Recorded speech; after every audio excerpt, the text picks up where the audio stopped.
Hello, my loves, and happy almost summer. Even though the season technically hasn't started yet, I wanted to talk about some music that'll be perfect for when the weather starts to heat up. So let's go over some albums that come to my mind when I think of the summertime. Alright, first, since this one literally just came out as of me recording this, I gotta highlight Radical Optimism by Dua Lipa. This was very clearly meant to be a summertime album. Even the cover has her in the ocean, presumably seconds away from being eaten by a shark. This album kinda surprised me since it went in a fairly different direction than what the singles were giving me. Based on Houdini, Training Season, and Illusion, I was expecting a more straightforward Europop record with some psychedelic influences here and there, but Radical Optimism is a lot breezier and low-key than that. There's still big dramatic pop moments like Falling Forever, but songs like End of an Era, These Walls, and Trench Exit are a little more chill and easy to throw on when you just want some light, funky bops. I'll admit, I do wish Radical Optimism was more, well, radical, and leaned more into neo-psychedelia, or hell, even trance and ambient music, to make something really unique and stand out among all the other big pop releases from this year. But regardless, we still got a really fun summertime album. Another somewhat recent album that stayed on my summertime rotation is definitely Calvin Harris's Funk Wave Bounces Volume 1. This was obviously made to be for the summertime, with the cover art looking like something you'd probably see in a Hollister. This album utterly dominated the summer of 2017 for me. I had it on constant rotation. The lead single, Slide, was my favorite song released that year, and I still listen to it regularly. It's just a chill, synthy, disco-y bop that's perfect to either dance to or just relax to. And honestly, the same could be said for the rest of the album, which is just stuffed with bangers. My other favorite song is Heat Stroke with Young Thug, Pharrell, and Ariana Grande. It's so upbeat, cute, and overall a mood booster. It really should have been a bigger hit, but Feels with Katy Perry, Big Sean, and Pharrell was really the one that took off from this album. I love that song too though. Again, it's a funky, groovy, sun-soaked bop that I'll always associate with going on vacation. It just gives me all-inclusive resort energy, if that makes any sense. My other favorite song is Skirt on Me with Nicki Minaj. Such a catchy dancehall inspired song, which is a genre I wish Nicki would do even more of, cause she always makes bangers in it. For a long time, fans were clamoring for a sequel to Funk Wave Bounces, which you really can't blame them for, since the title literally says Volume 1, implying there'd be more. Well, in 2022, Volume 2 finally dropped, and it was... It's not a bad album at all, but it almost felt like just more of the same, and that it didn't really do anything the original didn't already do better. I know I was personally kind of disappointed in it.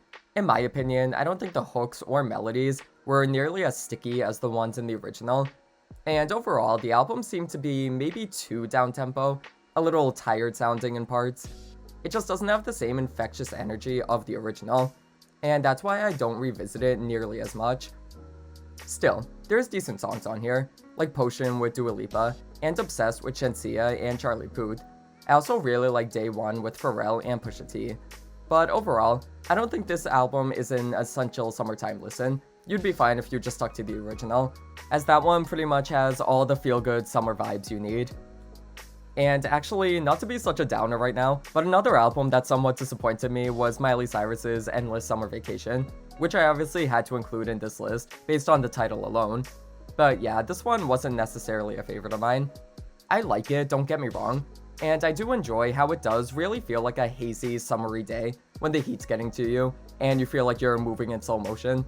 But I don't know, there just wasn't a lot on this album that stuck out to me. I love River, Violet Chemistry, and Jaded, and Handstand and Island have really grown on me. But outside of those, I kind of find this album to be a little forgettable. I think it's a similar problem to Funk Wave Bounces Volume 2, where I feel like it's a little too down-tempo, and could have used a little more excitement, a little more pulse, but still, it's a good album, just not one of my favorites from Miley.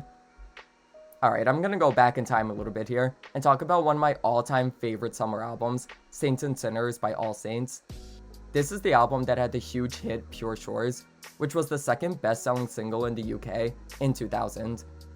I actually discovered this song while playing GTA 5, and after I heard it, it prompted me to get into All Saints. I like the rest of their discography just fine, but Saints and Sinners is far and away my favorite from them. Pure Shores is dream pop magic. It's the type of song you listen to while you're looking out at the ocean, contemplating life, and being introspective. Or at least that's my experience with it. I've had it so many times where I've just spaced out while laying in the sun, playing this song. It's genuinely an all-time favorite of mine. There's just this blissful, heavenly energy to it, mostly due to William Orbit's ambient production and the group's harmonies.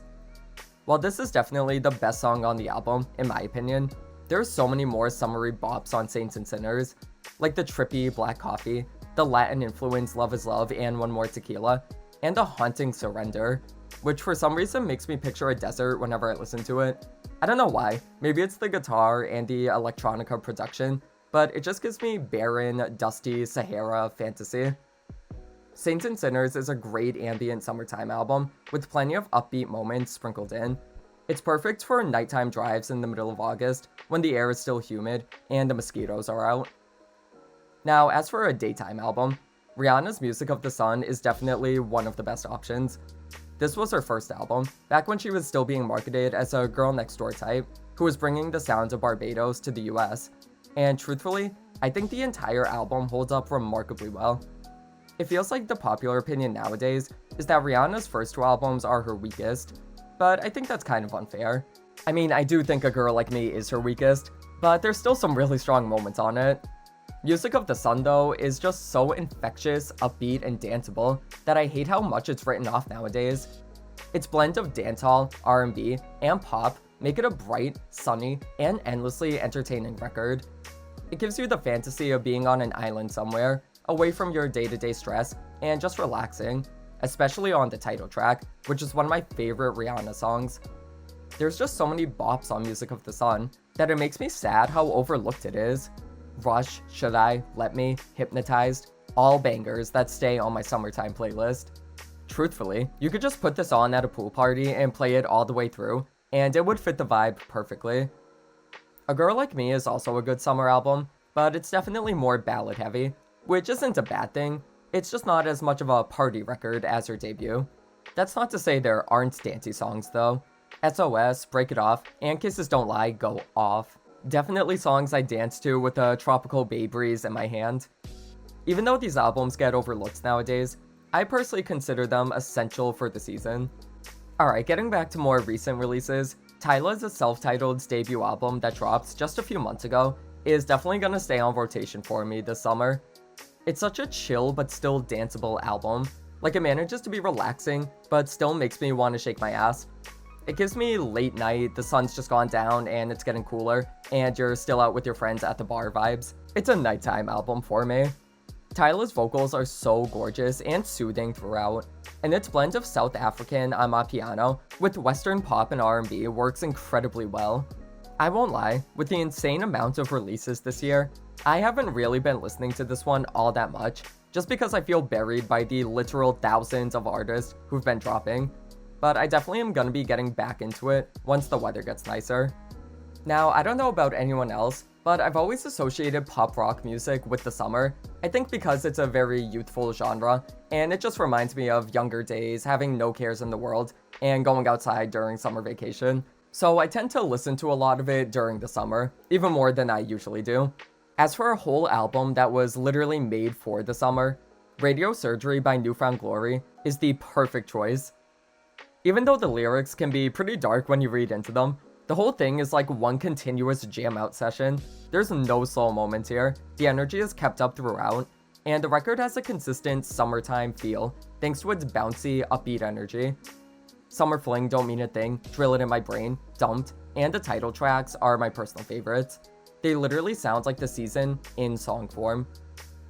Another pop rock album that's always given me summer vibes is Avril Lavigne's self-titled. I don't think it's a completely summertime album, but songs like Sippin' on Sunshine, Here's to Never Growing Up, You Ain't Seen Nothing Yet, and Bitchin' Summer definitely are perfect for the season. They embody the carefree, let-loose attitude of being young during summer break, and Avril totally sells songs like that perfectly, since she's always had a youthful, rebellious spirit. My personal favorite from this album is 17, which is such a feel-good, nostalgic bop that sees her singing about her teenage boyfriend and the fun times they had together. It reminds me a lot of Ocean Avenue by Yellowcard, another essential summer song about reminiscing on the past. I actually usually listen to both songs together and pretend they're singing about each other. It works shockingly well. Now, since I can't possibly go a video without mentioning my girl Hilary Duff, her 2015 album Breathe In, Breathe Out is one I've always associated with the season. I think that's mainly due to Chasing the Sun being the lead single, but I also think the acoustic-y, folksy production, mixed with the kind of bubblegum pop reminiscent of Hilary's older work, makes the album a breezy summertime listen. It's one you'd put on your way to the beach, not necessarily a party album, more just a chill, charming, and low-key one, with some huge bops like One in a Million and Confetti thrown in there. This album really deserved better. Let's make 2024 the summer of Breathe In, Breathe Out. It was way too underappreciated for my liking. Okay, last album I recommend for the summer is Fifth Harmony's 727.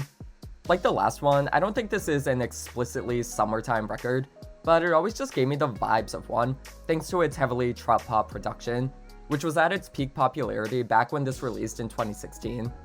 All in My Head was always my favorite from this album, because it's so breezy, light, and catchy. I was always shocked that it didn't do better back when it was new. I listened to it a hell of a lot more than Work From Home, which I also love, but All in My Head was always the one that I preferred.